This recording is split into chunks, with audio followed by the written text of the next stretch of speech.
الحمد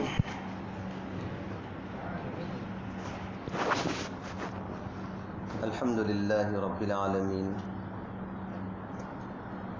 والصلاة والسلام على سيدنا ومولانا محمد وعلى آله وصحبه وعلى من تبعهم بإحسان إلى يوم الدين. أما بعد، فقد قال الله تبارك وتعالى في كلامه المجيد والفرقان الحميد: أعوذ بالله من الشيطان الرجيم. بسم الله الرحمن الرحيم.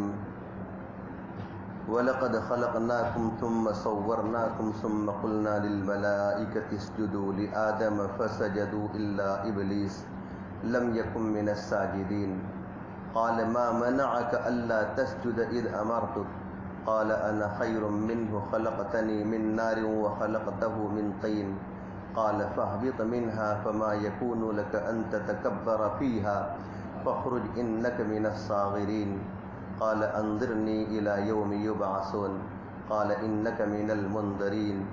صدق اللہ العظیم.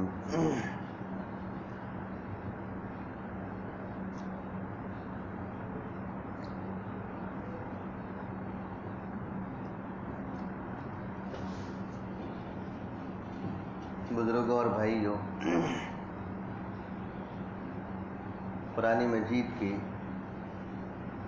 8ویں پارے کی بالکل دوسرے نصف کی ابتدائی آیات آپ کے سامنے پڑھی ہے. ہمارے پہلے امام صاحب نے ان آیات کو پڑھا ہے.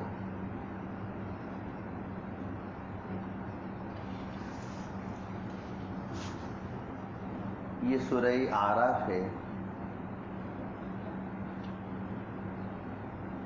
کل آپ کو بتایا تھا میں نے کہ سورتوں کے نام رکھنے کے لیے سورت کے کسی ایک جز کو اٹھا کر نام تجویز کر لیا جاتا ہے. میں نے آپ کو مثال بھی دی تھی، جیسے قرآن مجید کی پہلی سورت سورہ بقرہ ہے. بقرہ عربی زبان میں گائے کو کہتے ہیں، لیکن اس 2.5 پارے پر مشتمل پوری سورت میں گائے کا کوئی تذکرہ نہیں ہے. پوری سورت میں نہیں ہے.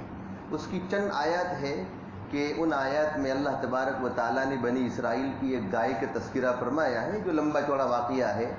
بس اس آیت کے اس ٹکڑے کو لے کر، اس جز کو لے کر پوری سورت کا نام بقرہ رکھا ہے.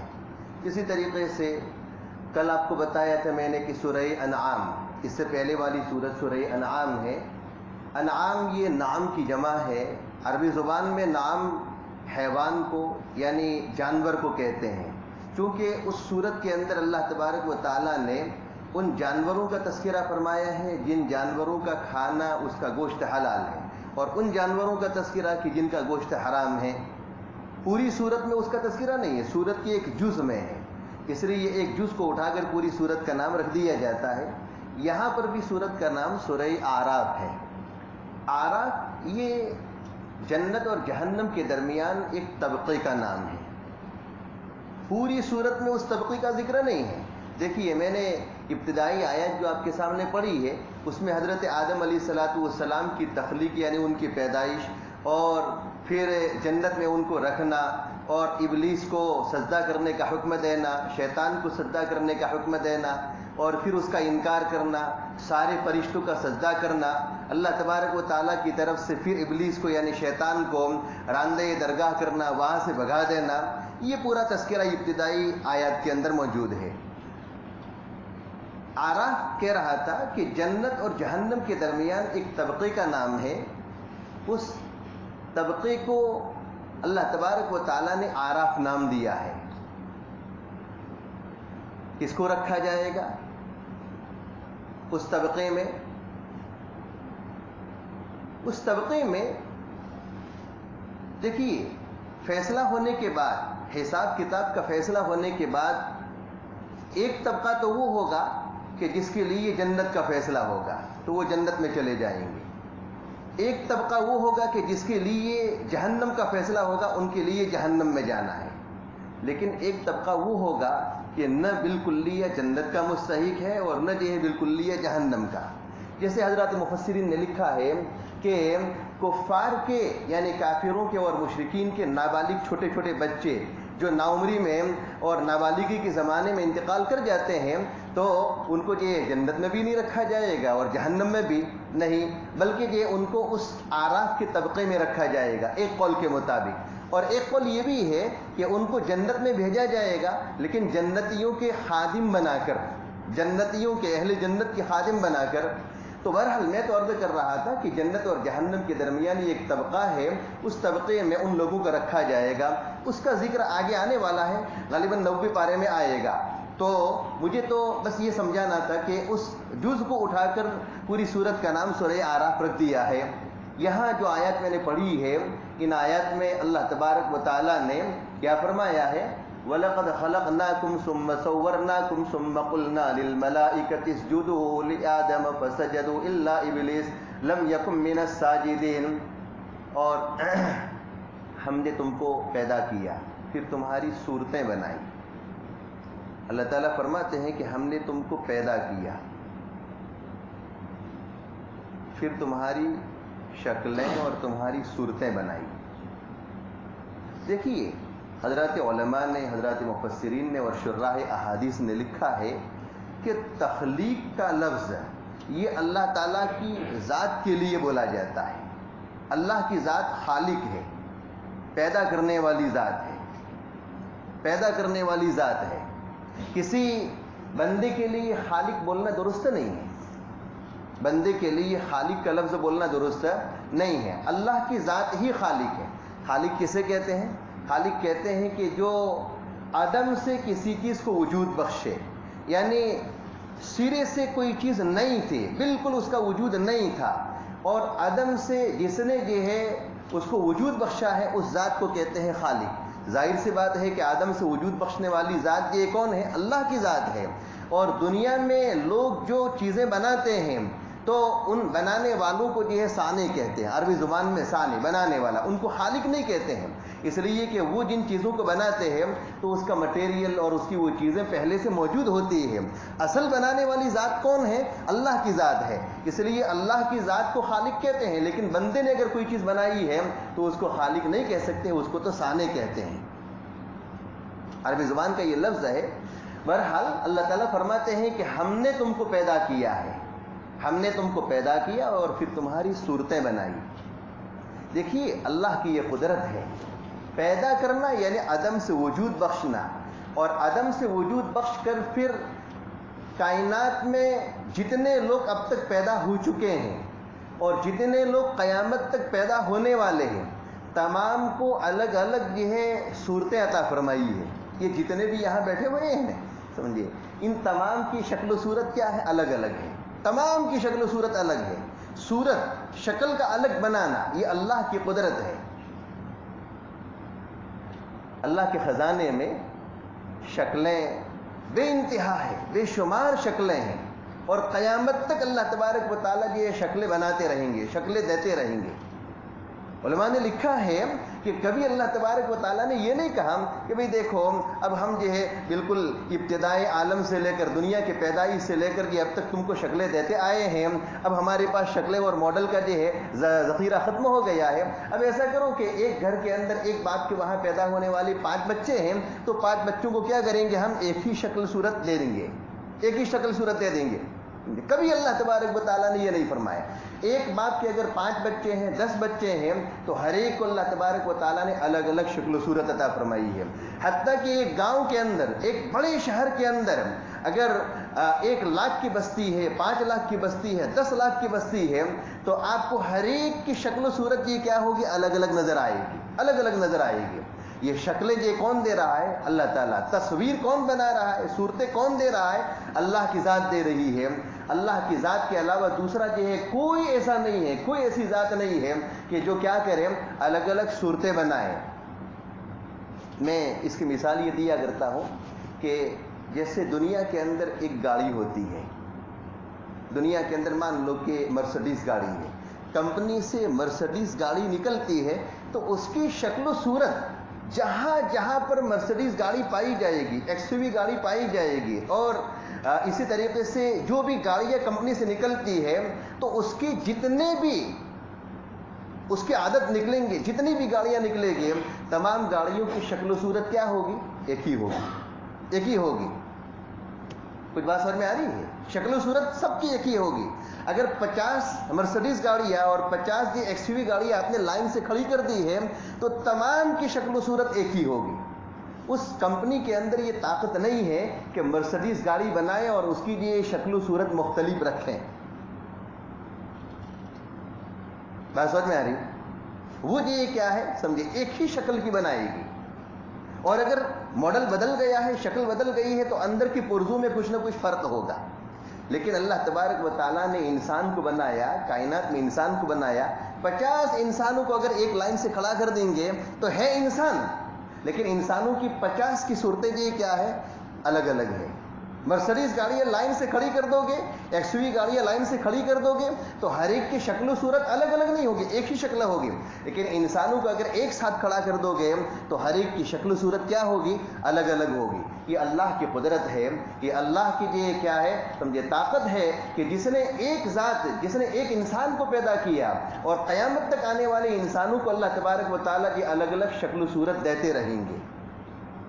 کیا فرمایا؟ وَلَقَدْ خَلَقْنَاكُمْ ثُمَّ صَوَّرْنَاكُمْ، اور تحقیق کہ ہم نے تم کو پیدا کیا، پھر ہم نے ہی تمہاری صورتیں بنائی۔ ثُمَّ قُلْنَا لِلْمَلَائِكَةِ اسْجُدُوا لِآدَمَ، پھر ہم نے ملائکہ فرشتوں سے کہا کہ تم حضرت آدم علیہ السلام کے سامنے سجدہ کرو، فَسَجَدُوا إِلَّا إِبْلِيسَ، تمام لوگوں نے سجدے کیے، تمام فرشتوں نے سجدے کیے، مگر ابلیس نے سجدہ نہیں کیا، انکار کیا، اور اس نے حجت بازی کی، اس نے حجت بازی کی۔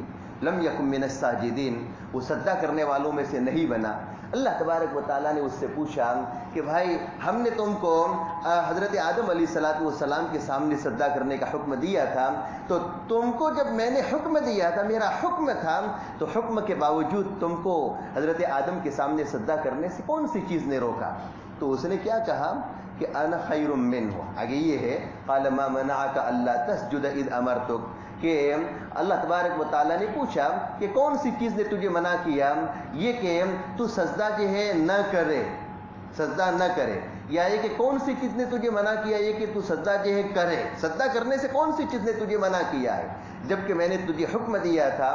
قال انا خیر منہ، تو اس نے یہ کہا کہ میں تو اس کے مقابلے میں بہتر ہوں۔ اشارہ کیا کہ آپ نے یہ پتلا جو بنایا ہے، جو خاکی پتلا آپ نے بنایا ہے، میں تو اس کے مقابلے میں بہتر ہوں۔ خلقتنی من نار، اور بہتر ہونے کی پھر وہ تفصیل کر رہا ہے کہ آپ نے مجھے کیا کیا ہے؟ آگ سے پیدا کیا ہے، اور اس کو آپ نے مٹی سے پیدا کیا ہے، اور جب آگ اور مٹی دونوں جمع ہوتے ہیں تو اس صورت میں آگ اوپر اڑتی ہے اور مٹی کیا ہوتی ہے؟ نیچے رہتی ہے۔ ہونا تو یہ چاہیے کہ آپ نے مجھے آگ سے پیدا کیا ہے تو یہ مجھے سجدہ کرے، میں اس کو کاہے کو سجدہ کروں، میں اس کو یہ کیوں سجدہ کروں؟ اللہ تبارک و تعالیٰ کا حکم تھا، اس نے نہیں مانا، اللہ تبارک و تعالیٰ نے اس کو یہ جنت سے نیچے بھیج دیا۔ علماء نے لکھا ہے کہ بڑوں کی اطاعت، اس سے معلوم یہ ہوا کہ اپنے سے بڑے آدمی کی اطاعت سمجھے ضروری ہے، اپنے سے بڑے آدمی کی اطاعت۔ جیسے اگر کسی طالب علم کو استاد نے حکم دیا ہے تو طالب علم کے لیے استاد کے حکم کو ماننا ضروری ہے۔ اگر یہ ہے باپ نے حکم دیا ہے اپنے بیٹے کو کسی کام کا تو باپ کی اطاعت بیٹے کے لیے واجب ہے۔ ماں نے اگر کسی چیز کا حکم دیا ہے اپنے اولاد کو، اپنے بیٹے کو، تو اس صورت میں ماں کی اطاعت اپنے بیٹے کے لیے واجب۔ بڑے کی اطاعت، بڑے کا کہنا ماننا یہ چھوٹے کے لیے کیا ہے؟ ضروری ہے۔ اور جب بڑا کسی چیز کا حکم کرے اور چھوٹا حکم کو نہیں مانتا ہے تو ایسی صورت میں وہ چھوٹا جی کیا ہوتا ہے؟ اس بڑے کی طرف سے سرزنش کا مستحق ہوتا ہے، اور کبھی کبھی جو ہے اس کی بددعا بھی اس کو لگ جاتی ہے۔ چنانچہ اللہ تبارک و تعالیٰ جو ہے ذات بہت بڑی ذات ہے، احکم الحاکمین ہے، اور یہ جو کیا ہے سمجھے احکم الحاکمین ہے، سب سے بڑی ذات ہے، کائنات کو پیدا کرنے والی ذات ہے۔ تو اس کا حکم اس ابلیس کے لیے ماننا ضروری تھا، لیکن اس نے نہیں مانا، اس نے یہ حجت بازی کی، اس نے یہ قیاس کیا اور یہ کہا کہ آپ نے مجھے آگ سے پیدا کیا ہے اور اس کو آپ نے مٹی سے پیدا کیا ہے، یہ مجھے سجدہ کرے میں اس کو سجدہ نہ کروں۔ چنانچہ اللہ تبارک و تعالیٰ کی ناراضگی نے اس کو پکڑ لیا۔ کیا کہا؟ کہہ رہے کہ قال فاهبط منها فما يكون لك ان تتكبر فيها فاخرج انك من الصاغرين۔ اللہ تبارک و تعالیٰ نے فرمایا کہ سجدہ نہیں کیا ہے تو یہاں سے نکل جاؤ. اسی وجہ سے ایک جو آدمی یہ تکبر کی وجہ سے اس نے منع کیا تھا. آدمی جب تکبر کرتا ہے تو تکبر کی وجہ سے اللہ تعالیٰ کی نگاہوں سے گر جاتا ہے, انسانوں کی نگاہ سے بھی گر جاتا ہے. اسی وجہ سے دیکھیے کہ جو آدمی تواضع اپناتا ہے, متواضع ہوتا ہے اور انکساری اپناتا ہے, منکسر المزاج ہے, اور وہ اپنے آپ کو لوگوں کے سامنے چھوٹا بنا کر یہ پیش کرتا ہے, تو ایسی صورت میں وہ اللہ کے نزدیک بھی یہ کیا ہوتا ہے سمجھے, بڑا ہوتا ہے. اللہ کے نزدیک بھی بڑا ہوتا ہے اور انسانوں کے نزدیک بھی وہ یہ محترم ہوتا ہے, معزز ہوتا ہے. لوگ اس کا اچھائی کے ساتھ تذکرہ کرتے ہیں. کیا کہتے ہیں کہ بھئی فلاں آدمی کو دیکھو کتنا متواضع آدمی ہے, کتنا تواضع کرنے والا آدمی ہے, اور کتنا منکسر المزاج ہے, اور کتنا اپنے آپ کو جو ہے گرانے والا اور چھوٹا بنا کر پیش کرنے والا آدمی ہے. لوگ بھی اس کی تعریف کرتے ہیں اور اللہ کے نزدیک بھی کیا ہوتا ہے, وہ معزز ہوتا ہے. اور اگر خاندان میں, معاشرے میں, کنبے میں, قبیلے میں, سوسائٹی میں اور محلے کے اندر اگر کوئی شخص داداگیری کرنے والا ہو تو اس داداگیری کرنے والے کا جو ہے تذکرہ بھی اللہ کے یہاں جو ہے کیا ہے, برائی کے ساتھ ہوتا ہے. اور اس داداگیری کرنے والے, تکبر کرنے والے اور بڑائی کرنے والے, اس تعلی کرنے والے کو لوگ بھی پسند نہیں فرماتے ہیں. لوگ بھی اس کا جو کیا ہے اچھائی کے ساتھ تذکرہ نہیں کرتے ہیں. حتیٰ کہ اس کی عمر کے جو لوگ ہوتے ہیں نا, اس کی عمر کے لوگ بھی اچھائی کے ساتھ تذکرہ نہیں کرتے ہیں, اور چھوٹے بچے بھی اس کا جو کیا ہے برائی کے ساتھ تذکرہ کرتے ہیں. چھوٹے بچے بھی جانتے ہیں کہ وہ آدمی غصے والا ہے, وہ آدمی جو کیا ہے سمجھے بڑائی کرتا ہے, تکبر کرتا ہے. تو اس طریقے سے چھوٹے بچوں کی زبانی بھی اس کی تعریف نہیں ہوتی ہے. بہرحال میں تو عرض کر رہا تھا کہ یہ اللہ تبارک و تعالیٰ کا حکم اس نے یہ نہیں مانا, اس وجہ سے وہ یہ کیا ہوا سمجھے, اللہ کی نگاہ سے گر گیا. بڑوں کا جو حکم نہیں مانتا ہے تو بڑوں کی نگاہ سے بھی گر جاتا ہے, اللہ کی نگاہ سے بھی گر جاتا ہے. بڑوں کی اطاعت کرتا ہے اور وہ تواضع کے ساتھ چلتا ہے تو اللہ تبارک و تعالیٰ کے نزدیک بھی وہ محبوب ہوتا ہے اور انسانوں کے نزدیک بھی کیا ہوتا ہے, محبوب ہوتا ہے. ایک شعر ہے اسی مضمون کو جو ہے سمجھے ثابت کر رہا ہے. کریمہ ایک کتاب ہے, پڑھائی جاتی ہے. اس کریمہ کے اندر یہ شیطان اور ابلیس کے متعلق ایک شعر ہے کہ تکبر عزازیل را کا خار کر دم بزندان لعنت گرفتار کر دم. کہ تکبر نے عزازیل کو جو کیا ہے ذلیل کیا. عزازیل یہ جو کیا ہے سمجھے اس شیطان کا, ابلیس کا نام ہے. اس کے بہت سے نام تھے, مفسرین نے لکھا ہے کہ ساتوں آسمان پر اس کو الگ الگ نام سے پکارا جاتا تھا. 7 آسمان ہے, ساتوں آسمان پر اس کو الگ الگ نام سے پکارا جاتا تھا. کسی آسمان پر اس کو عابد کہتے تھے. اگر اس آسمان پر چلا گیا تو سمجھے وہاں کی مخلوق کہتے تھے کہ بھئی عابد صاحب آئے ہیں. عابد عبادت گزار, بہت عبادت گزار, عبادت کرنے والا تھا. کسی آسمان پر اس کو ابلیس کے نام سے یاد کرتے تھے, اور کسی آسمان پر جو ہے اس کو سمجھے عزازیل کہتے تھے. عزازیل سمجھے جیسے جبرائیل, میکائیل اور اسی طریقے سے اسرافیل, سمجھے اسی کے وزن پر یہ عزازیل ہے. اور یہ 4 بڑے فرشتے ہیں, ان 4 بڑے فرشتوں کے ذمے اللہ تبارک و تعالیٰ نے اہم ڈیوٹیاں لگا رکھی ہے. حضرت جبرائیل امین علیہ الصلوۃ والسلام کے ذمے وحی کا لانا, سمجھے یہ ان کے ذمے. حضرت میکائیل علیہ الصلوۃ والسلام کے ذمے کیا ہے, بارش کا نظام. اور حضرت اسرافیل کے ذمے سور کا پھونکنا ہے. اور اسرائیل کے ذمے یہ کیا ہے سمجھے روح کا قبض کرنا ہے. سمجھے یہ سمجھے ڈیوٹیاں دے رکھی ہے. تو اسی طریقے سے عزازیل کے ذمے بھی ایک اہم ڈیوٹی تھی. ہواؤں کا نظام اللہ تبارک و تعالیٰ نے اس کے حوالے کیا تھا. ہواؤں کا نظام, ہواؤں کا یہ تھما دینا, ہواؤں کو چلا دینا, آندھیاں چلا دینا اور طوفان برپا کر دینا, سمجھے ہواؤں کا نظام پورا اسی کے حوالے تھا. لیکن جب تکبر کیا نا تو تکبر کی وجہ سے اللہ تبارک و تعالیٰ نے وہ عہدہ تو وہ منصب تو سلب کر لیا, لیکن منصب سے یہ کیا کر دیا, نیچے گرا دیا. اور قیامت تک اس کی یہ کیا ہے توہین اور تذلیل ہوتی رہے گی. اس سے معلوم یہ ہوا کہ اگر کوئی شخص تکبر کرتا ہے تو تکبر کی وجہ سے اللہ کے نزدیک بھی گر جاتا ہے اور انسانوں کے نزدیک بھی گر جاتا ہے, اور جو عہدہ اور جو منصب اس کو دیا گیا ہے اس منصب سے بھی ہاتھ دھو بیٹھتا ہے. کیا فرمایا, قال فاهبط منها فما يكون لك ان تتكبر فيها फखरुज इन्नक मिनस्सागिरीन। अल्लाह तबारक व तआला ने फरमाया कि तुम नीचे उतर जाओ, यहाँ जन्नत से तुम नीचे उतर जाओ। वमा यकूनु लका अन ततकब्बर फीहा, अरे कौन सी चीज ने तुझे जन्नत के अंदर तकब्बुर करने की इजाजत दी थी? फखरुज, यहाँ से निकल जाओ, इन्नक मिनस्सागिरीन, फरमाया कि तुम जलील लोगों में से हो। समझे, अल्लाह तबारक व तआला ने उसके ऊपर ये जिल्लती का वार थोप दिया, जिल्लती का ये थप्पा लगा दिया, और क़यामत तक ये क्या होगा, वो जलील ही रहेगा। इसी वजह से हम अपनी दुआओं के अंदर क्या करते हैं, समझिए, मुख्तलिफ चीज़ों से जो पनाह मांगते हैं, मुख्तलिफ चीज़ों से पनाह मांगते हैं कि भाई अल्लाह तबारक व तआला आप मुझे अज़ाब क़ब्र से पनाह में रखना, जहन्नम के अज़ाब से बचा लेना, आपके गज़ब से अपने पनाह में रखना। इसी तरीके से शैतान मरदूद से ये समझिए, शैतान मरदूद के ज़ात से भी, उसके शर से भी अल्लाह तबारक व तआला से ये पनाह तलब करते हैं। औज़ु बिल्लाहि मिनश शैतानिर रजीम, यानी इतना मलऊन है, इतना रजीम है, इतना मरदूद है, अल्लाह की निगाह से गिर गया, इतना गिर गया कि क़यामत तक ये क्या, उसके शर से लोग पनाह मांगते रहेंगे। अगर इस मोहल्ले के अंदर कोई बहुत बुरा आदमी हो, बहुत बुरा आदमी हो, तो लोग ये क्या कहते हैं कि भाई इसके शर से ये पनाह में रहना, इसके शर से पनाह में रहना। समझिए, तो ये क्या है, समझिए, इसके शर से ये पनाह। इसी वजह से मिशकात शरीफ की रिवायत है, बुखारी शरीफ के अंदर एक रिवायत मौजूद है, नबी करीम सल्लल्लाहु अलैहि वसल्लम ने इरशाद फरमाया कि ये शैतान है ना, शैतान, वो शैतान तुम्हारे खून दौड़ने की जगह पर ये दौड़ता है, तुम्हारे खून, मजरद दम, इन शैतान यजरी मिनल इंसानी मजरद दम, बिलाशुबा ये शैतान इंसान के अंदर खून दौड़ने की जगहों में दौड़ता है।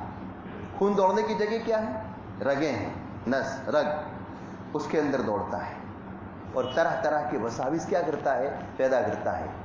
उलमा ने लिखा है कि अल्लाह तबारक व तआला ने उसको मुख्तलिफ शक्लों में मुतशक्किल होने की ताकत अता फरमाई है। वो इंसानी शक्ल में भी आ सकता है, हैवान की शक्ल में भी आ सकता है, और मुख्तलिफ शक्लों में।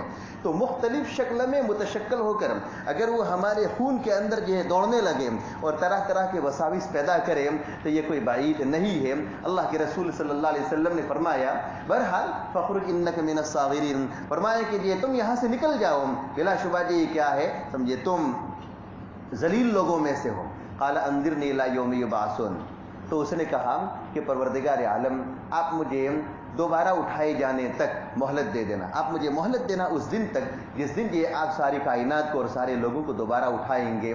उसने मोहलत मांगी, कहा कि वहाँ तक मुझे मोहलत दीजिए, और वहाँ तक की मोहलत ये क्या होगी, समझिए, उसको दी गई। क़ाल इन्नक मिनल मुंज़रीन, अल्लाह तबारक व तआला ने फरमाया कि जाओ, तुमको मोहलत दी गई है, क़यामत तक ये तुमको मोहलत दी गई है। और उसके बाद अल्लाह तबारक व तआला ने चंद आयत में उसका तज़किरा किया है, और आगे अल्लाह ताला ने हज़रत आदम अलैहिस्सलाम के मुताल्लिक़ ये फरमाया, वया आदम उस्कुन अंत व ज़ौजुकल जन्नत फकुला मिन हैथु शि'तुमा वला तक़रबा हादिहि शजरत फतकूना मिनज़ ज़ालिमीन। ऐ आदम, आप और अपनी बीवी जन्नत के अंदर रहो सहो, और तुम खाओ जहाँ कहीं से तुम चाहो, और इस दरख्त के करीब तुम मत होना, फतकूना मिनज़ ज़ालिमीन, वरना जे तुम ज़ालिमीन में से बन जाओगे, वरना जे तुम अपने ऊपर जुल्म करने वाले लोगों में से बन जाओगे। देखिए, अल्लाह तबारक व तआला ने हज़रत आदम अलैहिस्सलाम को एक मुद्दत तक, जितना अल्लाह तबारक व तआला के इल्म में था और उसके जे क्या है अज़ली इल्म में था, वहाँ तक अल्लाह तबारक व तआला ने उनको जन्नत में रखा और नसीहत फरमाई थी, बल्कि ये हुक्म दिया था कि देखो, जन्नत के अंदर जहाँ कहीं तुम जाना चाहो जा सकते हो, और जहाँ कहीं तुम जो है खाना जो चाहो खा सकते हो। फकुला मिन हैथु शि'तुमा, जहाँ कहीं से तुम खाना चाहो खा सकते हो, लेकिन इस दरख्त के करीब मत होना। उलमा ने लिखा है कि वो जो है दरख्त गेहूं का दरख्त था, और बाद ने जो क्या है कोई अंगूर का भी बताया है। बहरहाल उस दरख्त से करीब होने से मना किया था, उस दरख्त से करीब होने से मना किया था। करीब होने से मना किया था, इसका मतलब ये नहीं है कि उसके करीब मत जाना, बल्कि ये क्या है उस दरख्त के फल के खाने से मना किया था। गेहूं के दरख्त या कि जो भी हो, मुफ्ती शफी साहब रहमतुल्लाह अलैह ने वगैरह ने लिखा है कि वो ये क्या है गेहूं का दरख्त है, जन्नत में उसका दरख्त था, उसका दरख्त था जन्नत में, और बड़े बड़े उसके दाने थे, बड़े बड़े उसके दाने थे। और अल्लाह तबारक व तआला ने मना किया, मना करने के बाद जब तक मंजूर था वहाँ तक तो उस दरख्त से और गेहूं के दाने से बचे रहे, लेकिन शैतान चूँकि अज़ली दुश्मन था और शैतान चूँकि किसी तरीके से हसद की बुनियाद पर और दुश्मनी और अदावत की बुनियाद पर हज़रत आदम अलैहिस्सलातु वस्सलाम को किसी तरीके से जन्नत से वो निकलवाना चाहता था, चुनांचे उसने एक पट्टी पढ़ाई। हज़रत हव्वा अलैहिस्सलातु वस्सलाम के पास वो दाना लेकर गया और उसने जो है दाने को फाड़ा, 2 टुकड़े किए। वो गेहूं का दाना जो होता है, गेहूं के दाने के दरमियान वो जो है शिगाफ होता है, फटन होती है, वो वहीं की फटन है। 2 टुकड़े किए, एक टुकड़ा जो उनको दिया और एक टुकड़ा लेकर हज़रत आदम के पास गई और कहा कि बहुत लजीज है, इसको खाओ।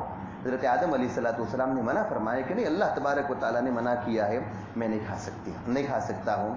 लेकिन बहरहाल समझे, कभी कभार ऐसा होता है कि बीवी के दाव पेश में जो है शौहर आ ही जाता है, कभी बीवी के दाव पेश में शौहर कभी आ ही जाता है।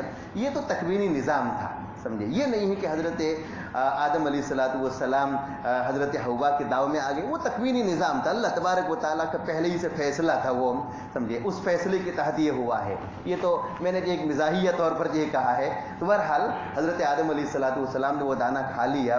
दाना खाने के बाद वो जन्नत का लिबास था, वो जन्नत का लिबास उनके ऊपर से अल्लाह तबारक व तआला ने उतार दिया। ये नाखून है ना, समझिए, ये नाखून हाथ पाँव के, वैसा जन्नत का लिबास था, पूरे बदन पर जन्नत का लिबास यही था। लेकिन उस खाने की वजह से अल्लाह तबारक व तआला ने वो जन्नत का लिबास उतार दिया। और फिर जब पूरा बदन नंगा हो गया, तो नंगा होने के बाद हज़रत आदम अलैहिस्सलातु वस्सलाम जन्नत के दरख्तों के पास गए और मुख्तलिफ दरख्तों के पास जाकर उसके पत्तों को तलब किया, ताकि उन पत्तों को सीकर क्या करें, अपने जिस्म को झुपाने के लिए जो है कोई सामान बनाए, कोई लिबास बनाए। लेकिन सारे दरख्तों ने अपने पत्ते देने से इनकार कर दिया, सिवाय एक दरख्त है, वो अंजीर का दरख्त। उलमा ने लिखा है कि वो अंजीर का दरख्त था। अंजीर के दरख्त ने अपने पत्ते दिए, हज़रत आदम अलैहिस्सलातु वस्सलाम ने उन पत्तों को लेकर ये क्या किया, समझे, उसको सिया और अपना लिबास बनाकर अपने बदन को, नंगे बदन को छुपाया, हव्वा के बदन को, नंगे बदन को छुपाया। बहरहाल उसने वो कुर्बानी पेश की थी। उलमा ने यहाँ एक नुक्ता लिखा है कि सारे दरख्तों ने पत्ता देने से इनकार कर दिया, लेकिन उसने जो है पत्ता दे दिया, यानी अंजीर के दरख्त ने अपना पत्ता दे दिया। अल्लाह तबारक व तआला को उसकी ये कुर्बानी पसंद आई।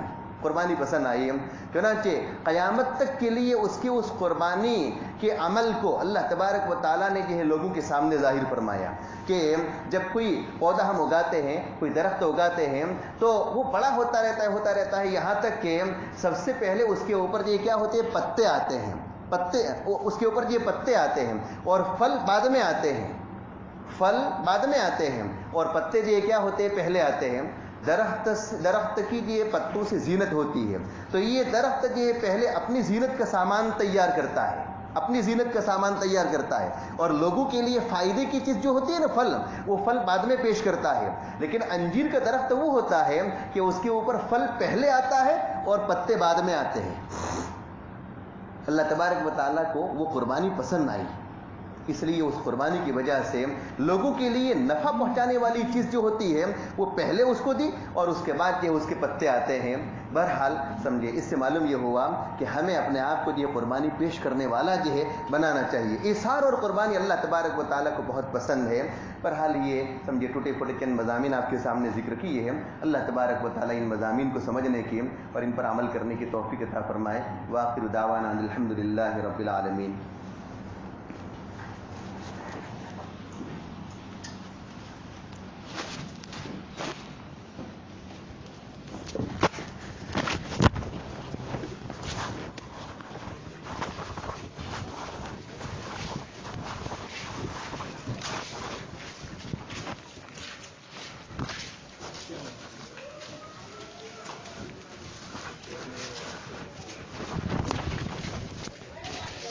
जल्दी का पाठल तर बारिंद राखवानी थी गाड़ी ने टाइम थी जो से तने काल कीधु तो हम दिन नथे पड़ती तने 5 मिनट ने हली जाए।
એમની તો એવું કરે છે કે મારે